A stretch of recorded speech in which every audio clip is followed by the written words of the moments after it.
Assalamualaikum warahmatullahi wabarakatuh. Perkenalkan, nama saya Siti Yuliana. Saya CGP dari Kabupaten Kutai Timur Angkatan kelima dari Provinsi Kalimantan Timur. Pada kesempatan kali ini saya akan menyampaikan koneksi antar materi modul 1.1. Pertanyaan pemantik pada koneksi antar materi adalah yang pertama, apa yang harus saya percaya tentang murid dan pembelajaran di kelas sebelum saya mempelajari modul 1.1? Yang kedua, apa yang berubah dari pemikiran atau perilaku saya setelah mempelajari modul ini? Yang ketiga, apa yang dapat segera saya terapkan lebih baik agar kelas saya mencerminkan pemikiran Ki Hajar Dewantara? Pertanyaan yang pertama, apa yang saya percaya tentang murid dan pembelajaran di kelas sebelum saya mempelajari modul 1.1? Yaitu yang pertama, bahwa guru selama ini telah mendominasi pembelajaran atau teacher centered. Yang kedua, pembelajaran berfokus pada ketercapaian materi dan KKM, yaitu biasanya hanya mengutamakan aspek kognitif anak. Selanjutnya, guru kurang memahami karakteristik anak. Jadi seakan-akan pembelajarannya sangat garing dan kerontang. Selanjutnya, siswa pasif dan motivasi belajar siswa masih sangat rendah. Sehingga kadang kita dibuat bingung karena mereka tidak punya motivasi apapun dalam belajar. Yang penting ketercapaian KKM. Selanjutnya, suasana kelas yang tertib, tenang, dan anak-anak yang memahami materi adalah mereka yang hanya fokus utama pada instruksi dari guru. Yang kedua, apa yang berubah dari pemikiran atau perilaku saya setelah mempelajari modul ini?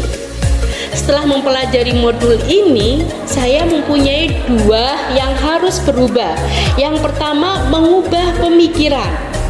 Mengubah pemikiran saya lakukan dengan yang pertama, guru bukan merupakan satu-satunya sumber belajar. Jadi sumber belajar bisa didapatkan dari mana saja, dari lingkungan, dari keluarga, dan dari yang lain. Selanjutnya, pembelajaran harus berpusat pada anak. Pembelajaran apapun kita mengutamakan kebutuhan anak. Selanjutnya, memahami dan menghargai setiap karakteristik anak. Setiap anak dilahirkan dalam karakteristik yang berbeda dan unik. Kita harus memahaminya sehingga kita bisa menyampaikan materi dengan baik. Kemudian, kita harus mengubah perilaku anak, tentu dengan teladan yang akan kita berikan ke anak-anak.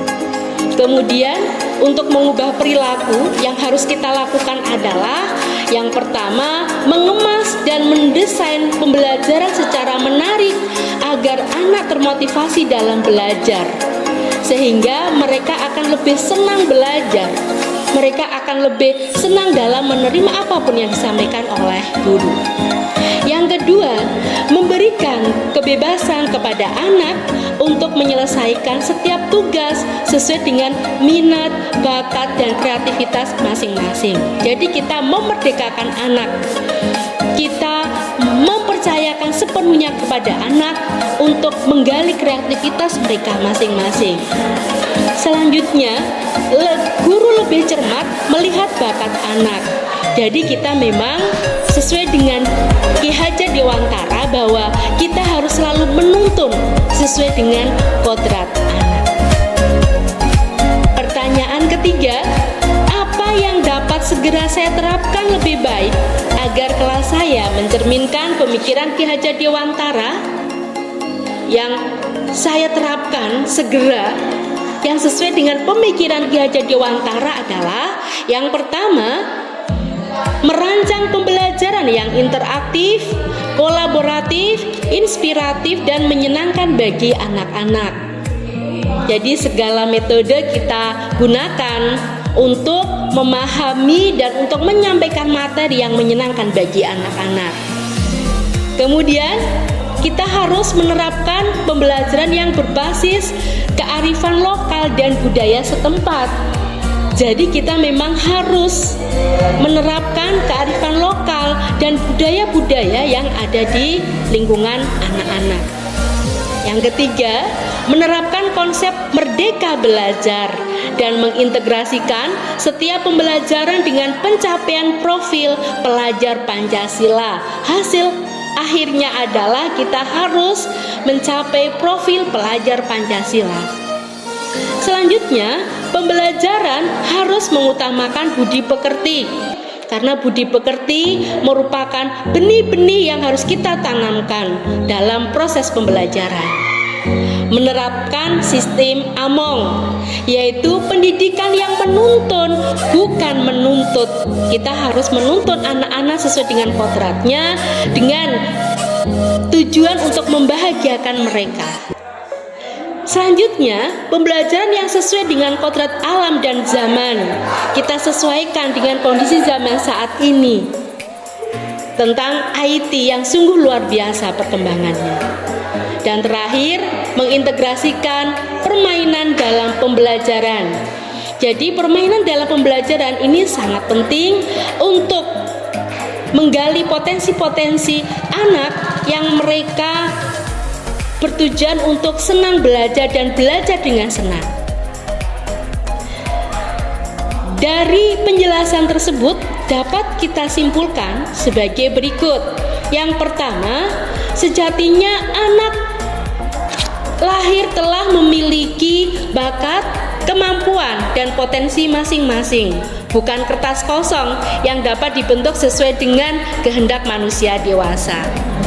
Yang kedua, pendidikan yang menghamba pada anak didik yang menekankan pada minat, kebutuhan, dan kemampuan individu, menghadirkan model dan metode belajar yang menggali motivasi untuk membangun kebiasaan anak menjadi pembelajar yang berbudi pekerti.